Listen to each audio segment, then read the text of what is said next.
Puji nama Tuhan. Shalom Bapak Ibu Saudara yang terkasih di dalam nama Tuhan Yesus. Saat ini kita akan mendengarkan kebenaran firman Tuhan. Terlebih dahulu kita bersatu di dalam doa. Bapa yang baik, terima kasih buat segala kebaikan Tuhan. Kami boleh ada semua karena kemurahan-Mu. Saat ini kami mendengar kebenaran firman Tuhan. Berbicara Engkau di dalam hati kami pribadi lepas pribadi. Di dalam nama Yesus kami sudah berdoa dan mengucap syukur. Haleluya. Amin. Ya, saya sapa kita semua sekali lagi. Shalom Bapak Saudara yang terkasih. Saat ini kita akan mendengarkan kebenaran firman Tuhan dari kitab Roma pasal yang ke-8 ayat yang ke-28. Ya, saya percaya ayat ini bukan ayat yang asing lagi bagi kita semua. Ya, Bapak Saudara yang terkasih dalam Tuhan Yesus, beginilah firman Tuhan. Kita tahu sekarang bahwa Allah turut bekerja dalam segala sesuatu untuk mendatangkan kebaikan bagi mereka yang mengasihi Dia, yaitu bagi mereka yang terpanggil sesuai dengan rencana Allah. Ya, saya yakin dan percaya bahwa kita semua adalah orang-orang yang terpanggil di dalam rencana Tuhan. Makanya kita ada sampai saat ini, Bapak yang terkasih. Ya, saat ini saya akan beri tema bagi kita semua, mengasihi Tuhan itu adalah pilihanku. Ya, Bapak yang terkasih dalam nama Tuhan, bagaimana kita bisa mengatakan tadi di sini bahwa segala sesuatu Allah turut bekerja, dan itu semua untuk mendatangkan kebaikan bagi kita adalah ketika kita mengasihi Dia dengan sepenuh hati, dengan sungguh-sungguh. Dan juga Bapak yang terkasih, sama juga seperti kita mengasihi orang lain, mengasihi mungkin orang tua kita, sanak saudara kita, ataupun sahabat kita, teman kita, serta pasangan kita, pasti kita tidak mau kalau hanya kita saja yang mengasihi mereka.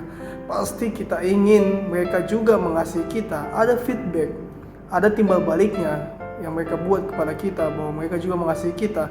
Dan sama juga seperti itu, Tuhan Yesus sudah mengasihi kita lebih dahulu. Makanya Yohanes 3 ayat 16 katakan, karena begitu besar kasih Allah ke dunia ini, sehingga Ia mengaruniakan anaknya yang tunggal, supaya setiap orang percaya kepada-Nya tidak binasa, melainkan beroleh hidup yang kekal. Ya, Tuhan Yesus sudah mulai duluan bagi kita semua, Bapak Saudara yang terkasih. Jadi Dia juga rindu kita, anak-anaknya yang telah Dia tebus hidup kita ini dengan darah yang mahal itu. Dia juga mau kita mengasihi Dia, supaya apapun yang Tuhan perbuat dalam kehidupan kita, rencana apapun yang Tuhan lakukan bagi kita, kita akan mengatakan bahwa Dia selalu baik, Dia tetap baik. Ya, sama seperti juga kalau kita udah mengasihi seseorang, pasti apa saja kalau dia nasihatin sama kita, dia tegur kita, pasti kita katakan kita tidak sakit hati. Malahan kita katakan, ya ini untuk kebaikan kita, saya akan berubah, saya akan jadi lebih baik. Begitu juga Tuhan Yesus. Mungkin juga di dalam kehidupan saat ini masalah-masalah boleh datang, cobaan-cobaan boleh datang, problema boleh datang dalam kehidupan kita. Maka juga dikatakan, Bapak yang terkasih, diingatkan kembali bahwa di ayat yang pasal yang 8 ini, ayat yang ke-18 ini dikatakan, sebab aku yakin bahwa penderitaan zaman sekarang ini tidak dapat dibandingkan dengan kemuliaan yang akan dinyatakan kepada kita. Ya, firman Tuhan katakan bahwa ada kemuliaan yang akan Tuhan nyatakan dalam kehidupan kita. Jadi penderitaan ini yang kita alami saat ini, mungkin sakit penyakit, masalah-masalah itu tidak sebanding dengan kemuliaan yang akan Tuhan berikan kepada kita semua, orang percaya, orang-orang yang mengasihi Dia.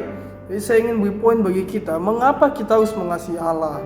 Mengapa kita harus mengasihi Allah? Yang pertama adalah supaya Allah turut bekerja dalam segala sesuatu. Firman Tuhan katakan bahwa sering sekali ketika kita menjalani kehidupan kita, kita merasa gagal ketika kita menghadapi masalah, kita merasa tidak mampu, kita merasa kecewa. Saya juga dulu ketika saya mengalami kecelakaan 3 tahun yang lalu, saya sempat katakan setelah saya sadar dari koma, saya katakan, Tuhan, saya kecewa sama Tuhan. Saya nggak mau lagi melayani Tuhan. Tapi saat ini saya sadari bahwa saya tahu bahwa itu terjadi untuk kebaikan saya. Mungkin saya tidak akan sampai saat ini, saya tidak akan melayani Tuhan saat ini, saya tidak akan jadi hamba Tuhan saat ini kalau saya dahulu tidak mengalami kecelakaan. Mungkin saya berada di luar sana, tadi mana pun itu, saya tidak tahu. Saya percaya ini yang terjadi ketika kita mengasihi Tuhan, bahwa apa saja yang kita perbuat, dikatakan di Mazmur itu, di Mazmur pasal 1 itu dikatakan apa saja yang diperbuatnya pasti berhasil. Begini orang-orang yang mengandalkan Tuhan. Jadi ketika kita ingin berbuat sesuatu dalam kehidupan kita, mari biarkan juga Tuhan bekerja. Biarkan Tuhan yang bekerja bagi setiap aktivitas kita, kegiatan kita, baik di dalam pekerjaan, dalam studi, dalam pelayanan, atau dalam aktivitas yang lain semacamnya itu. Mari jangan bawa kekuatan kita sendiri, jangan pakai diri kita sendiri, kekuatan kita sendiri, tapi bawa juga Tuhan serta di dalamnya, sehingga apa saja yang kita berbuat pasti berhasil. Ini adalah orang-orang yang mengasihi Tuhan. Jadi yang kedua juga poinnya adalah dikatakan tadi di ayat yang ke-28 tadi, kembali lagi, dan kita tahu kalau mengapa kita harus mengasihi Tuhan. Yang kedua adalah supaya kita tahu bahwa semua yang terjadi itu mendatangkan kebaikan bagi kita. Kebaikan bagi kita.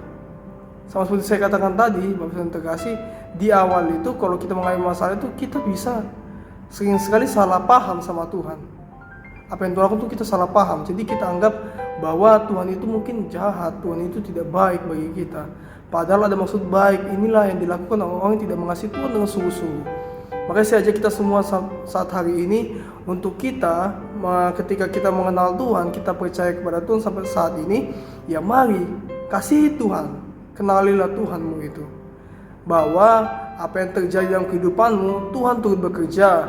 Dan itu semua mendatangkan kebaikan bagi kita semua, yang terkasih. Makanya di janji Tuhan dikatakan tadi di ayat yang ke-30, dan mereka yang ditentukannya dari semula, mereka itu juga dipanggilnya. Dan mereka yang dipanggilnya, mereka itu juga dibenarkannya. Dan mereka yang dibenarkannya, mereka itu juga dimuliakannya. Jadi ada kemuliaan yang akan Tuhan nyatakan, ada harapan, ada janji yang Tuhan telah buat bagi kita semua orang percaya, sehingga kita boleh kemenangan-kemenangan itu, yang terkasih. Ya, ini aja menjadi kebenaran firman Tuhan bagi kita malam hari ini. Kita satukan hati kita, kita berdoa. Tuhan, terima kasih buat segala kebaikan-Mu. Kami telah mendengarkan Kau berbicara. Biarlah Tuhan, apa yang telah kami dengar dan kami dengar semalam hari ini, kami boleh lakukan dalam kehidupan kami, bahwa kami menjadi orang-orang percaya yang mengasihi Tuhan dengan sepenuh hati, sehingga kami boleh kemenangan daripada Tuhan. Ini doa kami di dalam nama Yesus. Kami sudah berdoa dan ucap syukur. Haleluya. Amin.